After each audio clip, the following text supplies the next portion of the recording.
right, I think we are on.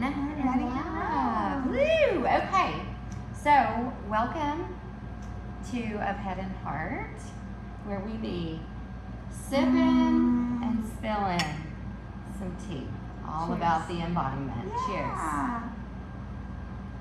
Cheers. Okay, so to get us started today, we're gonna use a little music, a little dance, a little somatic movement to ground before we start.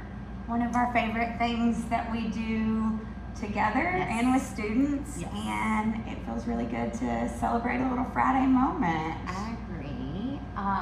Okay, so feel free to join us or just watch, which might be a little weird, but you can join us. Alexa, play The Cure, Friday I'm in Love. Ooh. Shuffling Friday, I'm in Love and Similar Songs on Amazon Music.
So maybe just settle back in.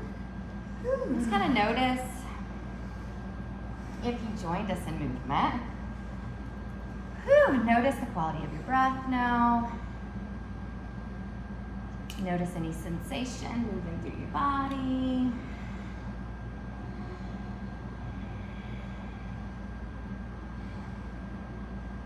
Take a couple of breaths.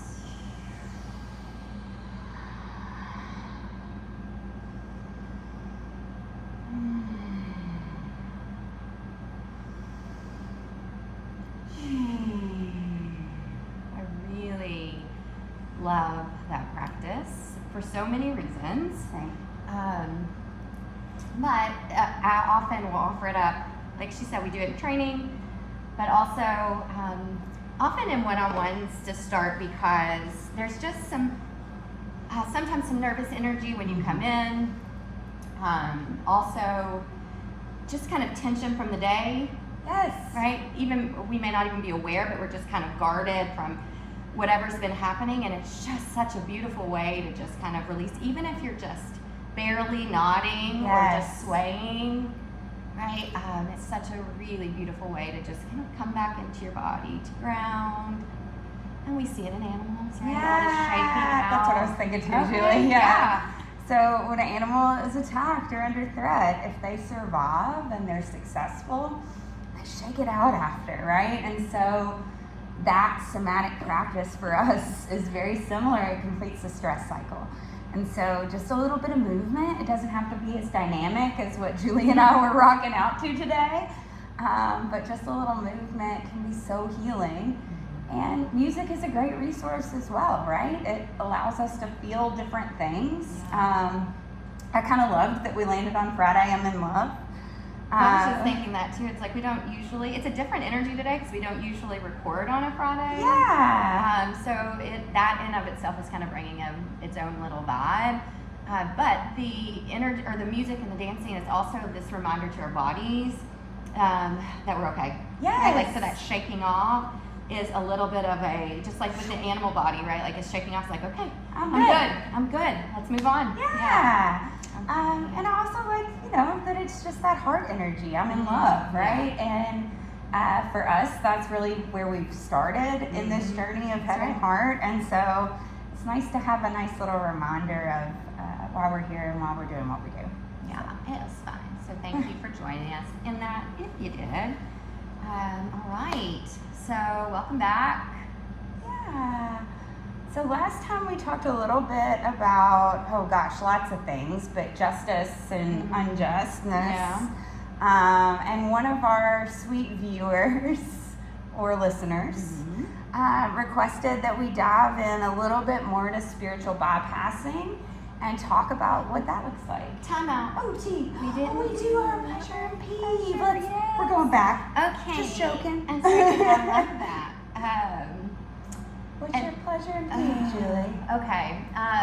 Well, just a quick remembering too on why we do that, right? I think it's important.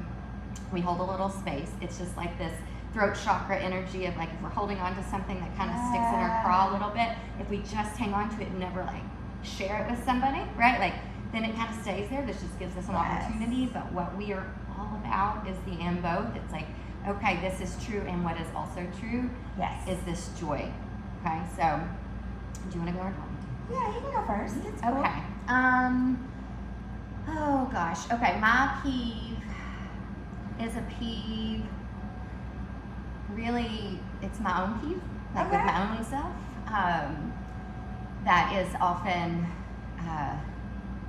nudged by my children, by other things in the world, but it's really my own, and it's this the energy around having the last word. Okay. And it's my peeve in me that it still activates me a little bit. Their need, my need. And what I think is also true is that it may not be for the reasons that on first surface level I may think it is. I think for me it is that I often didn't say the words. Yeah. And so it like pings up against Irritates this it, like, yeah. How dare you have I wanna be heard. I want to be heard. Yeah. Yeah, I want to be heard. And so the pivot on that being that kind of how yours was last time, like the same. Yeah. Your peeve and your pleasure were the Yeah. same. What is also true for me is that that I'm far removed from it being I recognize that it's an active when it hits me. Yeah. And before a reaction, there's a response. Like I have time to take. Like oh, I don't have to respond to this. Like I don't have to have the last word. I don't have to comment on this. Like there's space between it, right? And so that is this morning or yesterday. There's this therapist that I was introduced to on a podcast. Go figure. Tracy Ross Ellis had a mini series on, I think it was called I'm American or I'm in America, and she interviewed Here Gaines. Do you know who that is? Here Gaines? Yes, I think I'm pronouncing it correctly. Anywho, the whole conversation was about masculinity and his relationship, and about his relationship with his mother, and it just wide open. Okay. So anyway, I've been following him ever since. He's amazing. I can link that if I need to, like the podcast episode. But anyway, he was saying how something similar, and it just made me think about what we were doing, but how we can still be active in this, right? But I'm so far on my journey that it doesn't impact me in that way, right? Yeah. Like, it is still. You're aware, but you're not reactive. I'm not reactive to it. Yeah.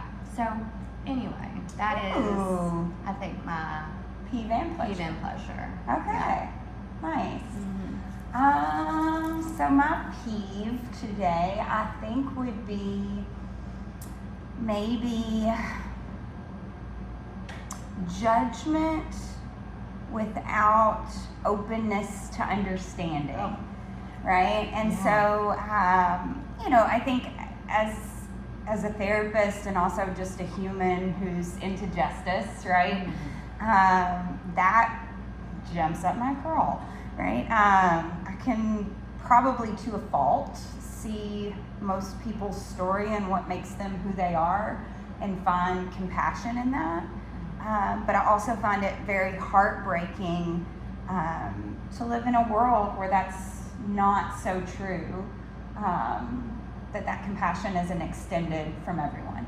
So that would be my peeve. And then we were just kind of having a conversation about something separate, but it's this idea too about like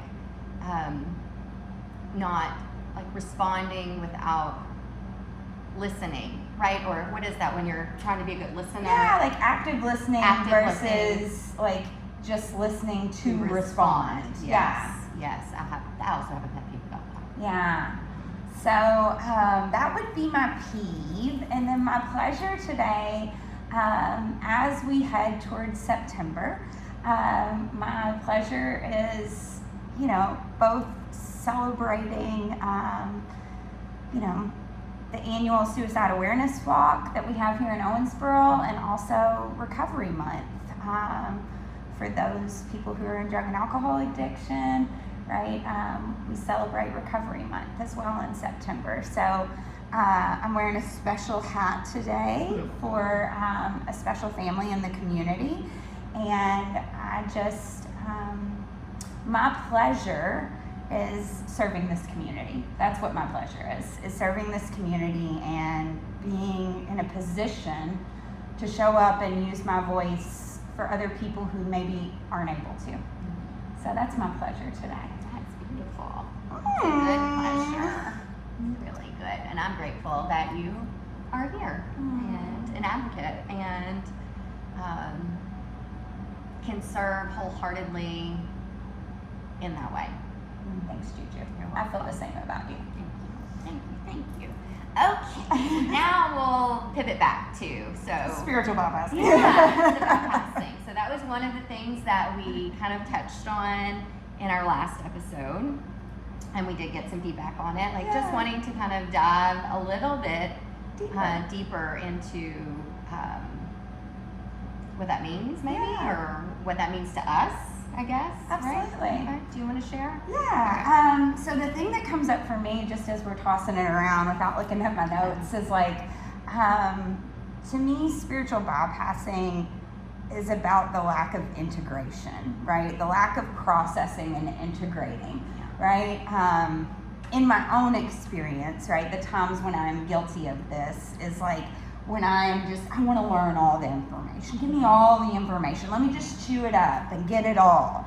But I'm not maybe slowing down or taking the time to actually process, integrate, and embody it, right? And so I think for myself, that's where I see my pitfall, right, is the rush, right? I'm pretty high energy, and so the rush is pretty normal to me, and so I have to be quite methodical about blocking off time and space so that I'm resting and I have that time to process and integrate. So without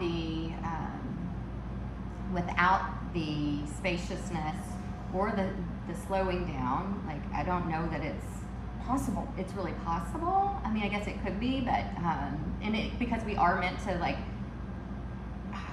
live the practice, right? Yes. So it is in some ways possible, but without that kind of slowing down to introspect or recognize or notice.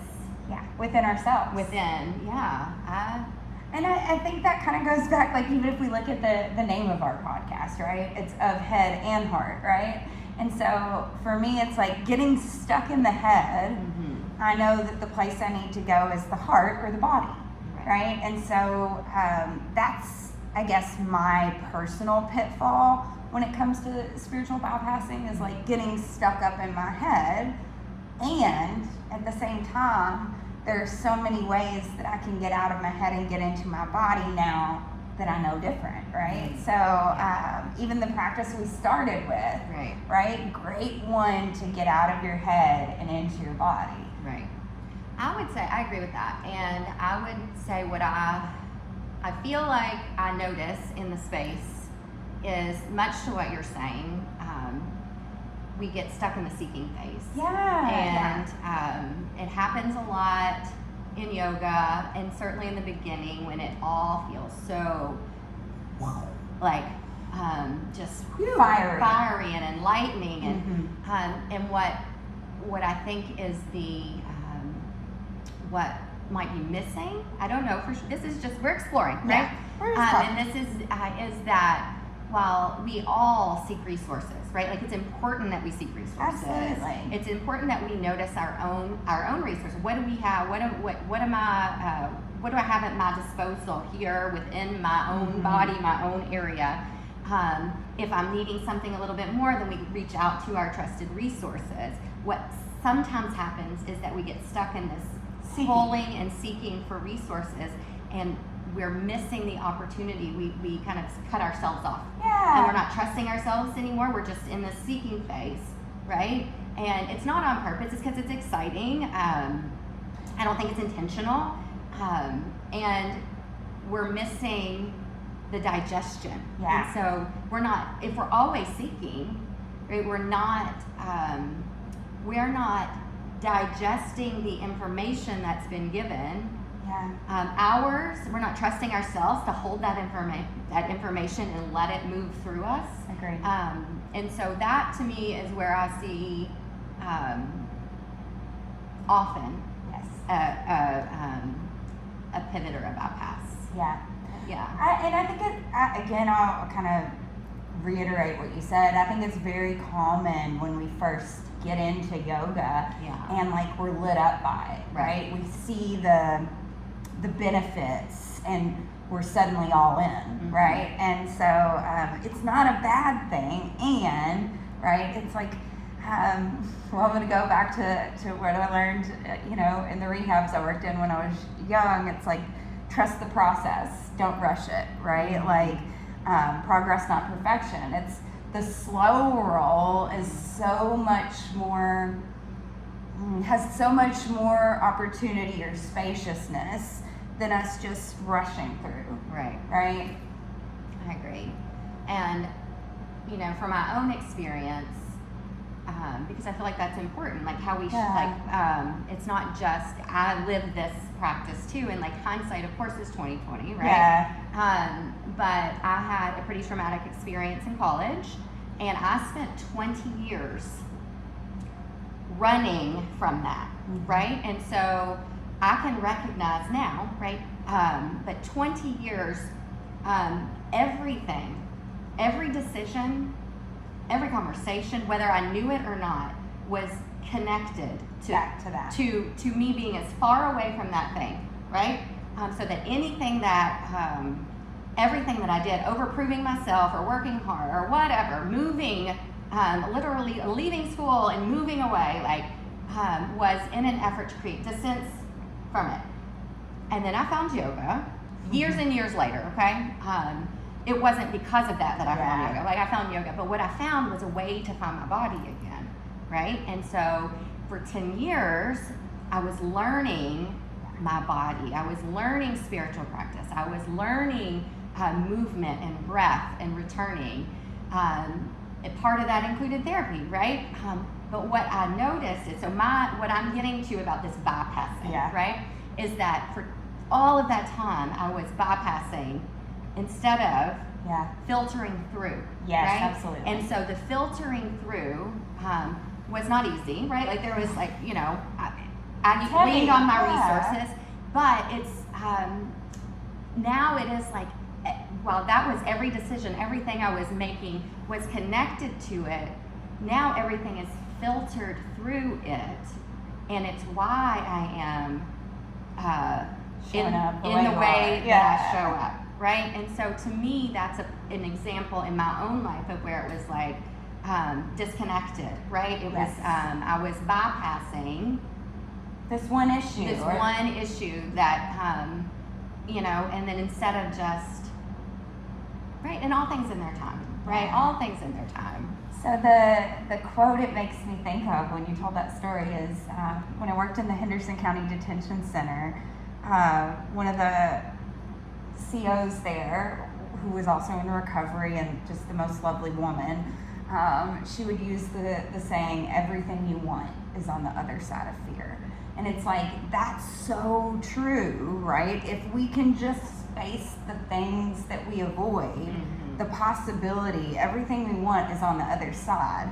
But it's the fear of walking through many times that holds us back, right? Yes. Of like, I see so many times in my office, like this fear of unleashing Pandora's box. And it's like, that box isn't as scary as on the inside as you're making it on the outside, right.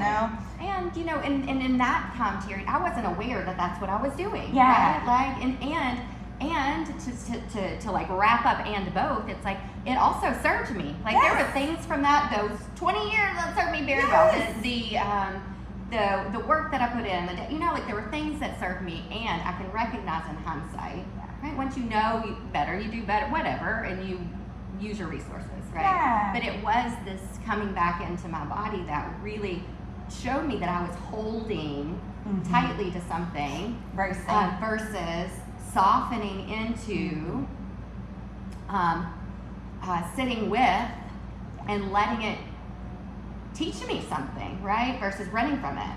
And so to me, it's like it's an example of unintentional bypassing. Yes. Like I didn't know that I was doing that. And I think most spiritual bypassing is unintentional, right? Like I think there are cases of intentional spiritual bypassing, right? And I think most of the time it is because we are unaware, right? Or because maybe we're super excited, right?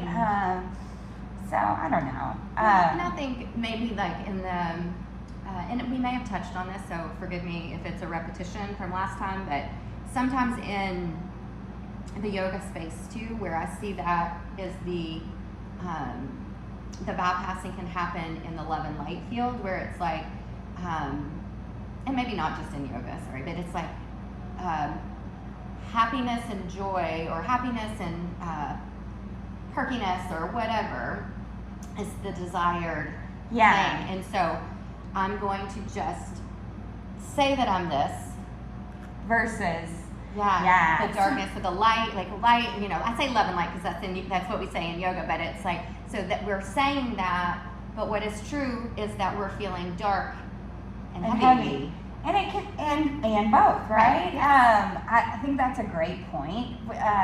Julie and I went to a yoga festival, and it's been a little bit now, but I can remember coming back from one session and telling Julie, like, they passed around a polyvagal chart, and everybody in this group of almost like 100 people said that they were in their window of tolerance. And I'm in the back just like feisty as all get out, like, you're, see your body, right? And so I think I think that's a really good point of like, it's okay not to be okay, right? And just because we're doing the work doesn't mean that we aren't going to have fluctuations in that window of tolerance, that we're not going to go into fight or flight or down into faint and freeze, right? I will be quite earnest and say that, I have a historical little bit of a temper, right? Oh, weird. And that's something through my 20s and on that I really have worked on, right? And it can still get irritated, right? But kind of as you were saying earlier, right? I'm much more aware now when I'm stepping out of that aligned space.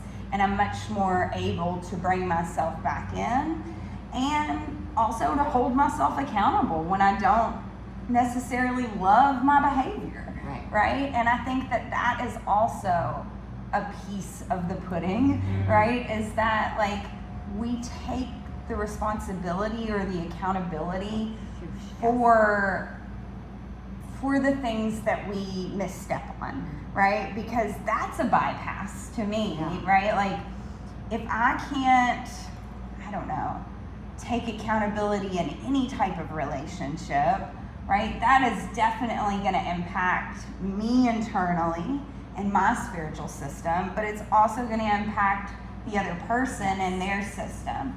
So, I don't know.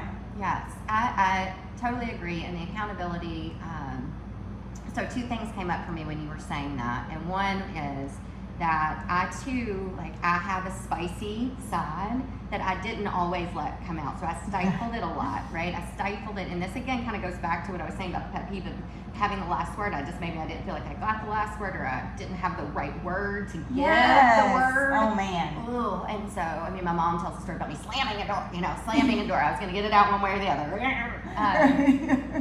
And so as an adult and recognizing some of these patterns of having some big fiery words that I want to say, and sitting with it, but also it also is why I started studying nonviolent communication, is because I want to have a different approach. I'm still impacted, and I still sometimes want to say the hard things that I'm working on, wanting to find language that allows me to do that in a way that is not harmful to me and harmful to anybody else. Absolutely. I think that's a great point. And so so I'm working on, that was the one thing that came up. And so that's a way that I have found accountability, right? I see that there is more that I want to say. I also recognize that it is a little feisty. And so I'm working on that. Right? I'm finding ways and avenues and channels to still be able to speak up for myself, for what is true, while also not shitting on myself or other people. Not harming myself or someone else. Yes. I go back to AA teachings just because that was so much how I was taught. But we talk about in AA this idea of making amends, right? And we only make amends if it's not going to harm ourselves or that other person, right? And so I think that's a valid way of I want to speak because you and I have a big heart for words being important. I want to speak in a way that is kind and loving, but also firm and accountable. Right? I agree. I 100% agree. I'm still working on it. It's still a work in progress. If you follow me, I love to write. I love to share words. I do. And I'm really passionate about advocating. I'm trying to find the best ways to use all of this energy. Yeah. So the other thing that came out, and I just like kicking it back to the last episode when we were just talking about maybe justice, injustice, but this also makes sense where I feel like where our conversation is going. I wanted to give another example. I just think it's like I want to be honest about my own experience in it and how I've used these practices to like, okay, step into accountability. And so I had a preacher or a pastor reach out, this has been months ago, but reach out about some services, yoga, and I was judgmental. I didn't respond right away. I have my own storied history with religion and my own personal belief system on that, and I was in my mind judging, like I just don't know that this is going to be a good fit. I don't know that we'll be a good fit for each other. And I responded open-ended, like maybe we could have a conversation.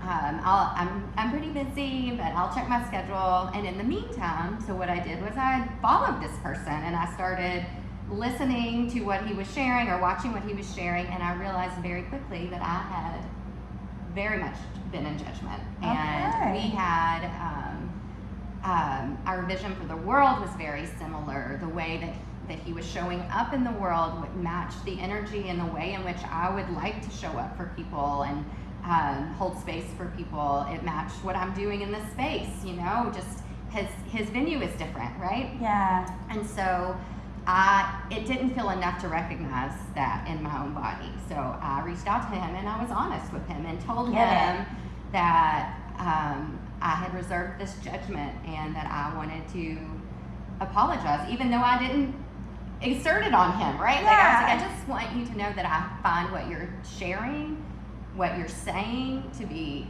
so beautiful, so important. Whether we ever connect and do yoga or anything else, like that, I just need you to know that I'm inspired by the words that you're sharing, right? And so to me, that was an example of like me fucking up and being judgmental, and then being honest about a situation. Yeah. I love that as a great example of like how we walk out the accountability. And then the other thing it takes me to is like, as we kind of bring religion into the mix, right, that takes me to the piece of spiritual bypassing that we get into kind of guru syndrome, right? And, you know, I think, here's my perspective, right? And then Julie can share hers. Lay it on us. My perspective is like kind of going back to the Beatles, right? Like be your own guru, right? And if I am seeking in such a way that I need to elevate someone to a different level, that feels like spiritual bypassing to me, right? Because in my opinion, and it's just that, my opinion, nobody else's, right? In my opinion, God lies within each of us, right? And I don't need another human to access my connection with my higher power, right? And so while I love my spiritual mentors that are in my life, I'm not going to say I don't, right? I also am very cautious to view them as human and as peers, right? Versus putting somebody up on a pedestal, which A, is always going to end to me having some sort of resentment or some sort of negative feeling, but B, it also puts somebody in a position where they can take advantage, right? And you know, I think because we practice in a community, the yoga community, that is made up of so many people seeking something different, right? Seeking something different physically, seeking something different mentally, seeking something different spiritually. Yeah. They all come for different reasons, but that means we have people who are seeking, right? And that can set people up to get this guru syndrome where it's like, you know, you're my teacher and everything you say is exactly as I should do, right? And we're not thinking for ourselves, integrating and kind of using our own connection to our higher power. It has that hierarchy that we touched on last time, but in a way of like, I'm better than, right? Yeah. I agree with. I agree with what you're saying. Is there going to be an episode where we don't agree? I don't know. Maybe there will be. We'll I will share another, like an example of this for me. It is also, again, like my experience that I shared earlier, like that has made me like the teacher that I am, the friend that I am, the like I see tension in bodies in a way that because I have held tension in a way, right? So all of that has served me. I had a teacher once. We were in conversation, and I think I said something about being on the same page and she stopped me and said, "Oh, we're not on the same page." And you know, the thing is, now hindsight, right? I was like, "You're exactly right." We're not. Right. I'm a high vibe. That was very low vibe. That was just me. Yeah. It was very shocking. You know, whatever. But my point in saying is like, this is what can happen, and this is what I never want to create. Yes, space. same. So same thing. What I'm saying is like my lesson in that was like, oh my gosh, like I never want to create a space where, sure, I might have more knowledge about something because I spent some time studying it, but in no way, shape, or form does that make me better of a human being or on a different wavelength. Like it makes me, I just had a different resource. Yeah. And my job is to share that Openly. with people who are interested in learning that. And it's why I will so often just share from, like, this is my experience. This is how I realize and recognize that everybody is on a different path, right? And on a different part of their journey, right? And so that's my issue, I think, with guru syndrome, or because what is also true is that I'm a huge fan of wisdom keepers and the crone energy and elders. Knowledge, the elders, teachers, genuine teachers who are like, God, just thirst, like they want people to have information and learn and know and willing to share and but I think there's such a fine line There is. between those things, and always when Julie and I talk, I hope it is communicated that we aren't ever like pointing the finger at anyone, because it's like we are all human and we are all capable of falling in any of these pitfalls at any time, right? Sure. But I think that it is so easy to cross that fine line from teacher into that like abusive kind of guru energy.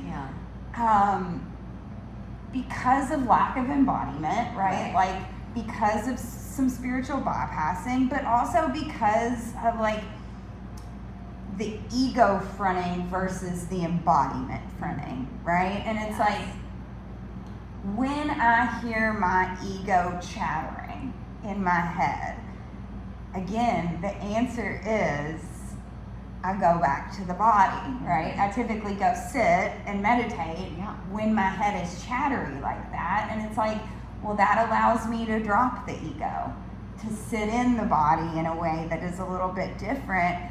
And not to say, again, that we all don't have the pitfall of ego, because we do. That's the human experience, right? And the sauce is realizing when that is flaring up, and again, being able to pivot and do something different with that. Well, and that is, we've had this conversation probably on here too, as like intellectualizing the work versus doing the fucking work. Doing it, like living the practice versus just thinking about the practice or reading about the practice or just living in your head about the practice, but letting it move through. It's walking the walk versus talking the talk, right? Yeah. And it's like we can know intellectually something, but does that mean that we are actually walking it in our day-to-day life? Now, and it slaps me in the ass all the yeah, time. Like, that's exactly that's what I what was like. gonna say. I was telling somebody in class yesterday. I said, "Gosh, I've gotten really good at like curated patients, right? Like setting the stage for my patients. However, my toilet that makes me hold it down in extra space, right? I hold it down a little longer than just really flushing is really chapping my ass right now, you know? Like, so, like, we say this because we are really trying to do the work, right? And I mean, for the most part, we are doing the work, right? And we're human, and it still meets us, and it's just this opportunity for it to be like, haha, here we are, we ain't done yet, bitch, okay, here we go. It's a noticing or a remembering. Yeah. It's a reminder of why we do the work, right? And like, yeah, sometimes in those moments, I'm not happy for the reminder. Yeah. And other times I really am, right? Like I'm genuinely curious about what's happening and kind of like, right? And I can almost always, like when I can kind of shift into that curiosity, and I'm almost always just like excited at the opportunity to be like, here it is. Like I get to put this into action. Yes. Yeah, what a joy. Because that, much like meditation, right, that is the practice. It's like noticing and returning. Yeah. Noticing and returning. Noticing and how that window of tolerance, like I love it. And I think like in kind of pivoting over to I don't know, it feels tied to what I said when we first started about my like need for the last word, or my like kind of dissecting what that is for me, and that what that activation is. And I think maybe the joy part of that is that this work that I've done and the practice that I've put in is the recognizing that I don't have to have it, that not everybody needs my word, right? Like, so right, I have a lot of knowledge, I have a lot of wisdom, I have put in a lot of work, a lot of study, a lot of time and energy, and not everybody wants that. Not everybody wants it, and it's not mine to like we have to meet people where they are, right? And so it's just like in the beginning of the practice, when we were just saying, when people get really, really excited and they just want to just dump it on everybody, right? Like, because we are excited, and they'll, nobody's gonna get it until they're ready to receive it. Yeah. So it's like a boundary. It's like I don't have to say, I don't have to have this last word because they're really not ready to hear it, or it's, you know what I'm saying? Yes. Like, so there's some joy in that of like recognizing that. I think it's spiritual discernment, right? Like that boundary, that internal boundary is spiritual discernment, and it's like us noticing when our energy is being matched and when it's not, right? Yes. And it also brings me back to another AA saying, which is like we should live by attraction versus promotion.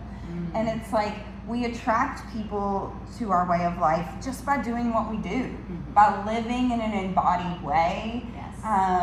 And if they're into that, they'll come ask us about it, right? We don't have to promote and like shove it down somebody's throat, because in fact, what does that do? It just creates more resistance. Yeah. Right? So we attract people to our way of life just by living it in an embodied way. And if they're interested, maybe they notice and they ask us. And they're like, hey, tell me about that. what you got going on? Yeah. Oh, let's chat about it. No, Yeah. I love it. Oh, goodness. Where are we on did we hit our talking points? I think we did. Let's see. The one thing I do want to say is like, for me, the lesson of this month. Okay. Yeah. Oh, my goodness. Yeah, this month. Oh, no. Wait, The what lesson month are of we this- in? We're in August. Okay. Yeah, the lesson of this month and a little bit of last month is really just about remembering to return to my foundation, right? To return to my core values, to return to my spiritual values, and to find that internal alignment. And I think that so much of this that we talked about today, Mhm. right? The resource is really about the return, right? Julie, I know you love that I phrase. do. But it really is. It's about the return of who we were made to be internally versus who the world has turned us into. And I'll piggyback off that because something you said earlier, it's just kind of it's circling back Swirling. around, is that, you know, to be able to return requires some slowdown, some quiet even, some introspection, some being with. Yes. And what happens, and we're all like, you know, guilty, whatever the word is, we're all fall prey to it, is that we just get, there's so much happening with all, wonderful things, not bad things, there's wonderful, some bad things, but Yeah. wonderful things. And we just keep getting pulled and pulled and pulled. And if we don't